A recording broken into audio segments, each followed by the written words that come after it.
This is Dr. Jonathan Perlman from Paramount Chiropractic and Wellness, and we're here to bring you another value-driven, educational, and informative video about how you can manage your own back pain. Now, disclaimer, what I'm about to say does not replace getting chiropractic care and or physical therapy and or consulting your doctor if you have debilitating back pain. What about every day that you have that little bit of stiffness, or maybe you've gone for a run or a bike ride, or you've lifted weights at the gym and now you're just a little tight and you need to know what to do? Watch this video. It's going to be less than a 3-minute routine. 3 minutes, and I guarantee you're going to be feeling much better throughout the day. Phase 1, this more or less is going to be a kitchen sink approach, but don't worry, you're going to see how specific it is to people who suffer with a tight back or a little bit more of a chronic type of achy back. So here we go. All right. So step number 1 is always going to be this, guys. There's really no reason under any circumstance for someone who's been suffering with back pain of any kind to really ever challenge the fact that it likely is coming from the L4, L5, or the L5S1 disc. So you really want to avoid anything that's going to be a bent over sustainable hold. You want to avoid, again, I say this a lot, I was probably wearing the same burgundy scrubs, you want to avoid bending and reaching towards the toes. That puts a tremendous amount of stress and the lengthened muscles in the posterior chain that is going to be damaging. The first thing we want to do is assume the cat-cow position. And quite simply from here, you're going to begin mobilizing your spine. Now, one of the positions is going to be a little bit more comfortable than the other, and you don't have to do this a lot. The reason I'm showing you is because you're going to do this for about 20 to 30 seconds. You're just going to mobilize the spine. You can watch a lot of my other videos if you want more specifics as to how each one of those in extension as it drops down or flexion as it pops back up can be effective or not effective or hurt you or not hurt you. Step 2 from that same position, again, 20 to 30 seconds, you're going to reach opposite hand, opposite leg, called the bird dog, and you're going to swipe to touch the knees. Yes, the sound I'm making is on purpose. Opposite hand, opposite leg. Opposite hand, opposite leg. You don't want to kick high, you want to keep it low. And when you're doing this, you want to feel the anterior part of your psoas open up, kind of a nice stretch in the front end, and nice contraction in your glute on the back end. You just keep your feet low and your hand low. You don't have to over squeeze or contract to cause a muscle spasm.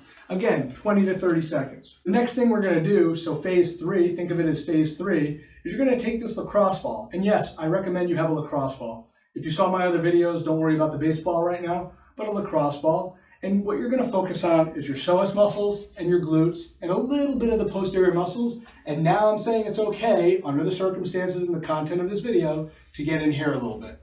So all you're going to do is find the tender spot. So say that my right back was hurting me a little, and there's no reason that this should cause a spasm. If it has in the past, then don't do it. If you think it might or you feel compromised in this position, then don't do it. But let's say that my tight spot is here in my lower back, just above my butt. So I'm going to lay on the floor and I'm going to get all up in it and I'm going to start rolling around until I right there feel a good hurt. And then I'm just going to oscillate back and forth, up and down, and I'm going to oscillate. Guys, do this for like 30 seconds, maybe. It takes a minute of the 3 to really get in there. It's a self-massage. What doesn't feel good about a massage? Most of the time it's a positive thing. And in this case, I'm saying use this as a phase 3. Phase 4, you can do one of 2 things. The first one is if you're a fit individual, so that, yes, I said fit, F-I-T, and you can control your core, you can actually strengthen the posterior chain without doing any compromised flexion by laying in a position like this. So what will happen is your pelvis hangs just off of a bench or an ottoman. Your hands brace on the top. Sometimes you might have to have someone sitting on the other end, or if you have a solid enough foundation, this won't kick up on you. And what you're going to do is you're just going to raise your legs while you squeeze your glutes. You don't have to try to tighten your hamstrings. You can have your knees slightly bent, but the goal here is strengthening like a reverse hyper. Louis Simmons made that very famous, but we can just come back like this, and we're really squeezing our glutes. And I can tell you from experience, those of us with chronic back pain, doing too many reps of this is actually bad. But to get a little bit of glute firing and strengthening your posterior chain from that angle, rather than coming up with the body this way, is a lot less stressful on those posterior chain and that disc. And for longevity reasons, less repetitions are good. 6 to 10 good repetitions, just one set, again, won't take you but 30 seconds, and again, part of the routine. So phase 4 is doing that. Here we go. Last but not least, I don't know if this is phase 5, but we're gonna call this the last thing you do. So I call this, or it's been called the corkscrew. This is sort of thought of as the self-cracking kind of maneuver, but don't go there to get the crack. Go there to open up the joint space at the lower lumbar, and if it does give you a crack or a pop, that's a good relief. The problem is, and why I say you have to be careful trying to achieve a crack here, is you could create hypermobility. It might actually aggravate the joint capsule, and then you're up Schitt's Creek without a paddle, and you'd wish you only had a chiropractor do it. So here's the deal. You're lying down on your back, and you're gonna brace the side of a bench you're on so you don't fall off. Or if you're on the floor, you just have your hands by the side, have your hands on your chest. You can even open up your arm on the opposite way of which way you swing your legs. So say I'm doing this, I'm just mobilizing, I'm just slightly opening up the joints. Here I haven't had a crack, but I can definitely feel the muscles stretching in that lateral aspect. And then from there, all I'm gonna do is I'm going to push on my leg with my same hand, and I'm going to push on my leg with my same hand.